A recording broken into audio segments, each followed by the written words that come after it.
So, one common myth about being at university is, will I get a job after leaving university?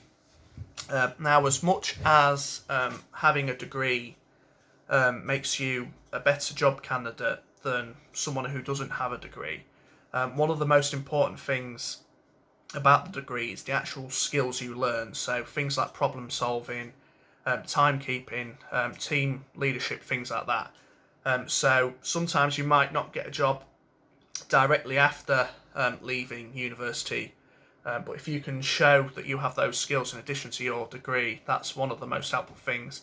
And then if you come to BGU, 97% of our students have a job or are in further study after 6 months of graduating. So that's like teacher training or actually going into the education sector. So you don't have to go to all the Freshers' Week parties at all now.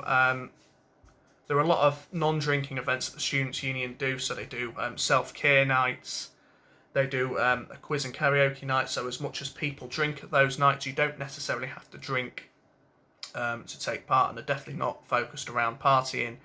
And then there's also things like an ice cream parlour tour, tour of the city for those that are not local and getting to know Lincoln. So there are a lot of non-drinking events that show that Freshers isn't just about drinking every night and partying.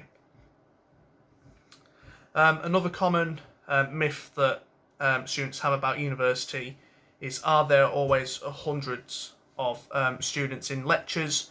It depends on what you're doing. So, for example, in our education studies course, we have about 150 people in the lecture in the morning. So we have an hour lecture, and after that we've broken down into 5 groups of about 20 students. So we have various different things. So we have a lecture, we have a seminar, we have a tutorial, which is when our tutor gets to speak to us one-on-one and help us with our assignments. And so because BGU is quite a small university compared to others, we get a lot more contact time with our tutors, so they all know us on a first name basis. They will stop and chat to us whilst we're all around the campus, and it makes us feel that in the university community we aren't just a number, but we're a name as well.